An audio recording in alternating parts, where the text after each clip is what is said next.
ಕಲಿಯುತ್ತಾ ಇದ್ದೇನೆ. ನಾನು ಮಾತ್ರವಲ್ಲ, ನಮ್ಮ ಪಂಗಡದವರಿದ್ದಾರೆ. ನನ್ನ ಹೆಂಡತಿ ಮಕ್ಕಳು ಪರಿವಾರ ಸಮೇತರಾಗಿ ಸುಖದಿಂದ ಕಾಲವನ್ನು ಕಳೆಯುತ್ತಾ ಇದ್ದೇನೆ.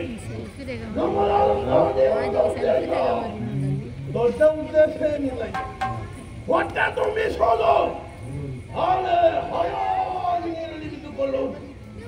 ಯಾರಾದರೂ ನಮ್ಮದಾದಂತಹ ಈ ಸರೋವರವನ್ನು ಸೇರಿಕೊಳ್ಳುವಂತಾದರೆ ಅವರನ್ನು ಸೇರೆದು ತಿನ್ನುವಂತಹ ಜಾಯಮಾನವನ್ನು ಹೊಂದಿದವರು. ಇದು ಈ ಸರೋವರಕ್ಕೆ ನೀರನ್ನು ಕುಡಿಯುವುದಕ್ಕೆ ಬಂದವರೆಂದು ಒಬ್ಬರನ್ನು ನಾನು ಗೌರ ಬಿಟ್ಟವರಲ್ಲ. ಹಾಗಿರುವಾಗ ಇದು ಆಹಾರವನ್ನು ಹುಡುಕುತ್ತಾ ಮುಂದುವರಿಯುವವನು ನಾನಿದ್ದೇನೆ.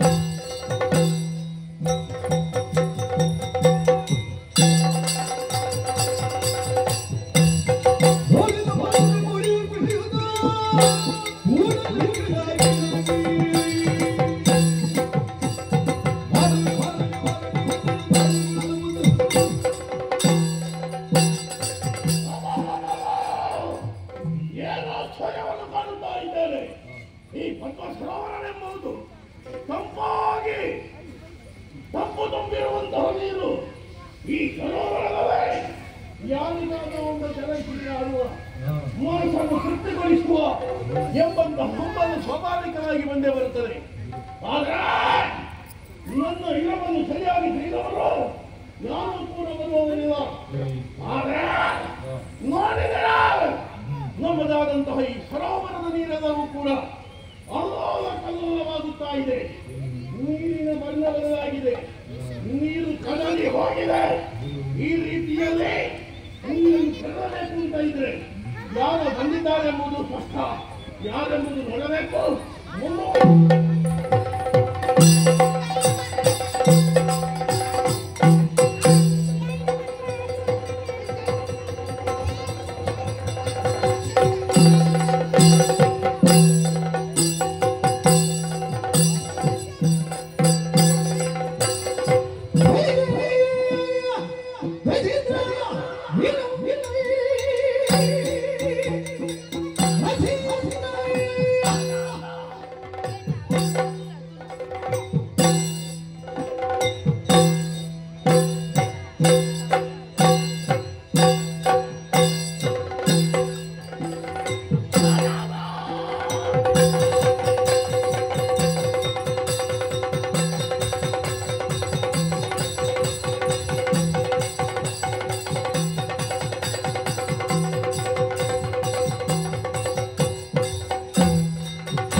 ಒಂದು ಬಲಿಷ್ಠವಾದಂತಹ ಮೃಗ.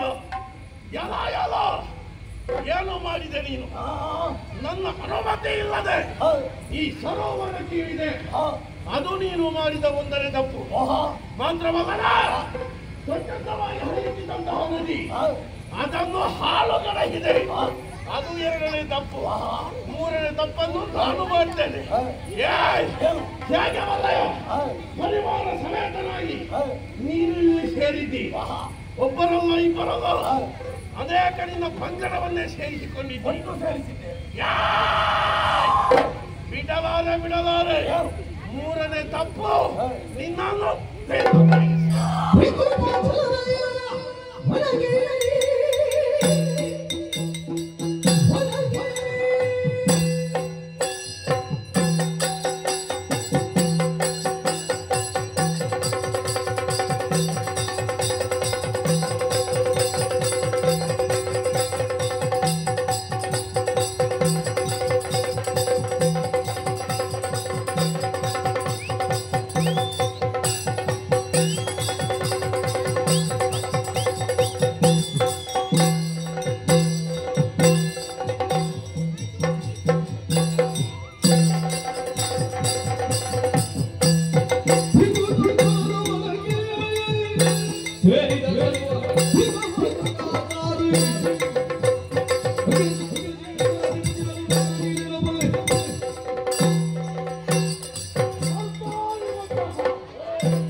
ಆಯ್ತು ಪ್ರತಿಷ್ಠ ಆಯ್ತು.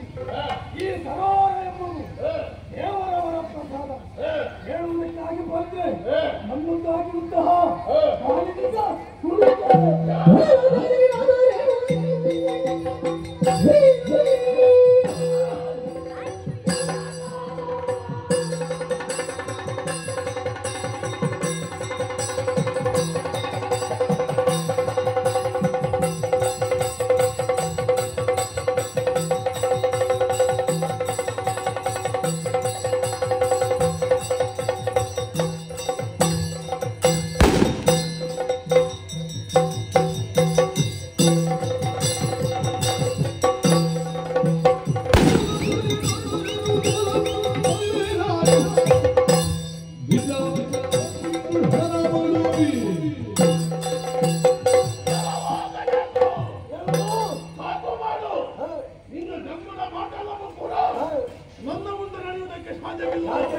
ಯಾಕೆ ಬಲಯ ನಿನ್ನದಾದಂತಹ ಬಲ ಅದು ಏನಿದ್ದರೂ ಕೂಡ ಆ ಭೂಮಿ ಮೇಲೆ ನಡೆಯುವುದಕ್ಕೆ ಸಾಧ್ಯ. ನಾಡಿನಲ್ಲಿ ನಡೆಯುತ್ತದೆ.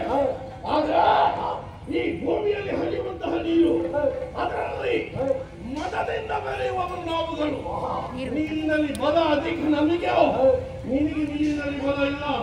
ನಿನಗೆ ಬಲ ಬರಬೇಕು ಅಂತ ಇದ್ರೆ ದಡ ಸೇರ್ಬೇಕು. ನಿನ್ನನ್ನು ದಡ ಸೇರಲಾಗೆ ನೋಡಿ ನಿನ್ನನ್ನು ಸಮೇತವಾಗಿ ನಿನ್ನ ಪರಿವಾರವನ್ನು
ಹೆಂಡತಿ ಮಕ್ಕಳು ಪರಿವಾರಗಳು ಕಾಲವನ್ನು ಮಾಡುವಾಗ ನೀರನ್ನು ಕುಡಿಯುವಾಗ ಬಂದು ಕಲಿತಾ ಇದ್ದೇವ ನಿನ್ನನ್ನು ತರುವಾಗ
ಪಡೆದ ಜನ್ಮದಿ ಪರಮಜ್ಞಾನದ ಮಹಿಮೆಯು ಶ್ರೀಹರಿಯ ನೊತಿಸಿದ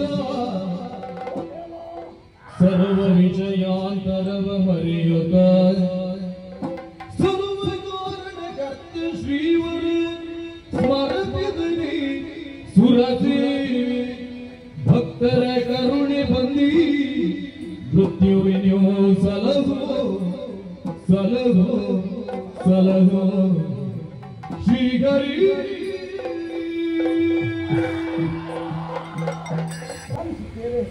ಮಾಧವ ಕೇಶವ ಮುಕುಂದ ಮುರಾರಿ ನೀನೇ ರಕ್ಷಣ ಮಾಡಬೇಕೆಂದು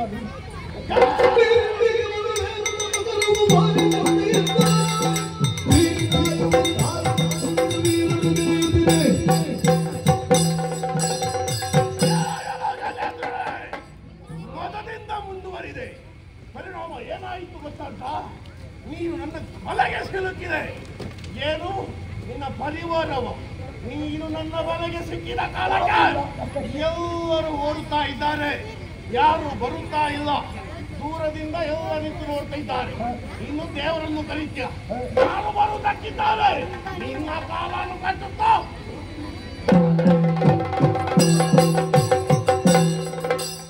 ಶಂಖಗದಿ ಚಕ್ರ ಪದ್ಮಾಂಕಿತ ಸ್ವರೂಪ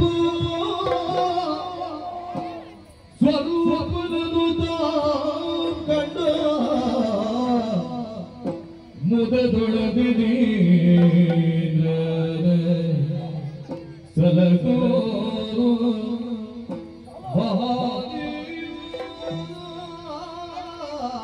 ಸಲಗೋ ಸಲಗೋ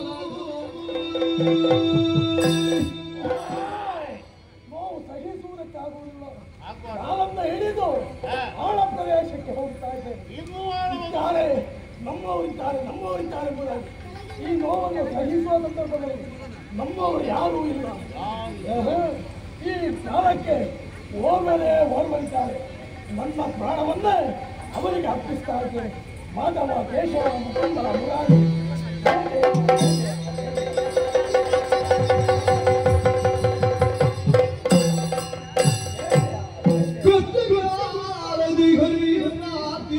ಸಮಯದಿಗೆ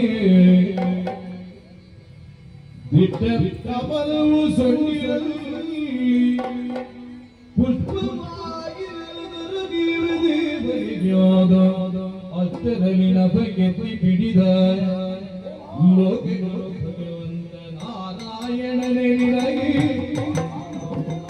ಈಗ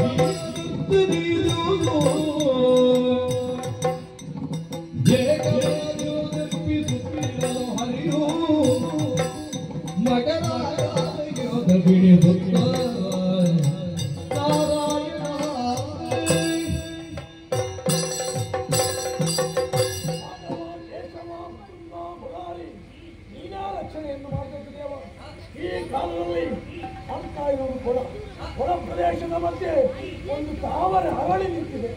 ಆ ತಾವರೆಯನ್ನೇ ನಿನ್ನ ಪಾದ ಬುಡಕ್ಕೆ ಕಾಣಿಕೆಯನ್ನಾಗಿ ನೀಡ್ತಾ ಇದ್ದೇನೆ. ಈ ಕಾಲದಲ್ಲಿ ನೀನೇ ರಕ್ಷಣೆ ಮಾಡಬೇಕು ದೇವ, ನೀನೇ ರಕ್ಷಣೆ ಮಾಡಬೇಕು. ಅಯ್ಯ ಗಜೇಂದ್ರ, ನಿನ್ನ ಭಕ್ತಿಗಳಿಂದ ನಾನೇ ಪ್ರತ್ಯಕ್ಷವಾಗಿ ಬಂದಿದ್ದೇನೆ. ಅಷ್ಟು ಮಾತ್ರವಲ್ಲ, ನೀನು ಕೊಟ್ಟಂತಹ ಕಮಲವನ್ನು ಸ್ವೀಕರಿಸಿದವನಿದ್ದೇನೆ. ತಿಳಿಯಿತು ಮಕ್ಕಳಿನಿಂದ ನಿನಗೆ ಕಷ್ಟವೊಳಗಾಗಿದೆ. ಇದೋ ಅವನನ್ನು ಕರೆದು ನಿನ್ನನ್ನು ನಾನು ರಕ್ಷಣೆ ಮಾಡುತ್ತಾ ಇದ್ದೇನೆ.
ಹೀಗೆ ನೀನು ಮನಸ್ಸಿಗೆ ಸಮಾಧಾನವನ್ನು ಮಾಡಿ ಧೈರ್ಯದ ಮಾತನ್ನು ಕೊಟ್ಟಿದ್ದಿ.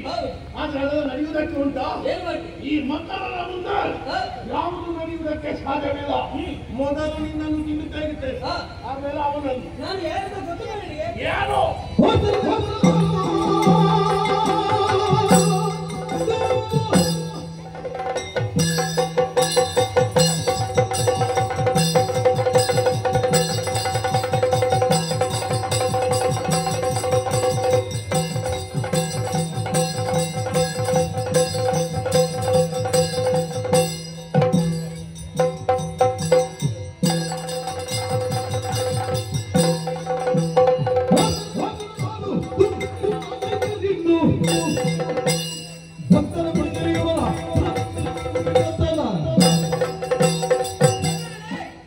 ನಾನು ಯಾರೆಂದು ಈ ಲೋಕವೇ ತಿಳಿದುಕೊಂಡಿದೆ. ನಿನಗೆ ಗೊತ್ತಿಲ್ಲ. ಹಾಗಾಗಿ ಇಂಥ ವ್ಯವಹಾರವನ್ನು ನೀವು ಮಾಡುತ್ತಾ ಇರುವೆ. ಆರ್ತರ ರಕ್ಷಕರಿದ್ದೇನೆ. ಯಾರು ದುಷ್ಟರಿದ್ದಾರೋ ಅಂತವರನ್ನು ವಧಿಸಿ, ಯಾರು ಶಿಷ್ಟರಿದ್ದಾರೋ ಅಂತವರನ್ನು ನಾನು ರಕ್ಷಣೆ ಮಾಡುವವ. ಸಾಮಾನ್ಯದವರಲ್ಲ, ವೈಕುಂಠ ವಾಸನಾದಂತಹ ಶ್ರೀಮನ್ನಾರಾಯಣ ನಾನು. ಅವನನ್ನು ಬಿಟ್ಟು ಹೋದರೆ ಲೇಸು, ಇಲ್ಲವಾದರೆ ಯಮನಾಲಯಕ್ಕೆ ಕೆಟ್ಟುತ್ತಿರಬೇಕು. ನೀನು ಅವ ಬದಿಸಿದ ಕೂಡ ಬಂದಂತಹ ಅವನ ಪ್ರತ್ಯಕ್ಷ ದೇವರು. ನಿನಗೆ ನಮ್ಮ ಕಷ್ಟ ಗೊತ್ತಾಗ್ತದ? ಏನು ನಿನಗೆ ಗೊತ್ತಾಗೋದಿಲ್ಲ. ಕೊಟ್ಟ ಮುರಿತಾ ಉಂಟು. ಈಗ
ಬಲುದನಿದವನಿದೆಯ. ಇನ್ನು ಹೆದರುವಂತ ಅಗತ್ಯವಿಲ್ಲ. ಯಾಕೆ? ನಿನಗೆ ತೊಂದರೆಯನ್ನು ಮಾಡುತ್ತಿದ್ದಂತಹ ಮಕ್ಕಳನ್ನು ವಧಿಸಿ ನಿನ್ನನ್ನು ರಕ್ಷಣೆ ಮಾಡಿದವನಿದ್ದೇನೆ. ಏನು? ಕೊಲ್ಲುವಂತಹ ಸಂದರ್ಭದಲ್ಲಿ ಒಂದು ಜ್ಯೋತಿ ಕೆಳ ಪ್ರದೇಶದಿಂದ ಬೇರೆ ಪ್ರದೇಶಕ್ಕೆ ಅಂಬರಪಥಕ್ಕೆ ಒಂದು ಜ್ಯೋತಿಯು ಹಾರಿ ಹೋಗುವುದನ್ನು ನೀನು ಕಂಡೆ. ಈಗ ತಿಳಿಯಿತು. ಅಂದು ದೇವರ ಬಿಡಿ ಕೊಟ್ಟಂತಹ ಗಂಧರ್ವನಿಗೆ ಕೊಟ್ಟಂತಹ ಶಾಪ ನೀನು ಈ ಸರೋವರದಲ್ಲಿ ಮಕರನಾಗಿ ಜನಿಸು ಎನ್ನುವ ಹಾಗೆ. ಹಾಗಾಗಿ ಯಾವಾಗ ನನ್ನದಾದಂತಹ ಚಕ್ರದ ಘಾತವಾಗುತ್ತದೋ ಆವಾಗ ನಿನ್ನ ಕೊಟ್ಟಂತಹ ಶಾಪಕ್ಕೆ ವಿಮೋಚನೆ ಸಿಗುತ್ತದೆ ಎನ್ನುವ ಹಾಗೆ ದೇವರ ಮುನಿ ಆಡಿದಂತಹ ಮಾತು.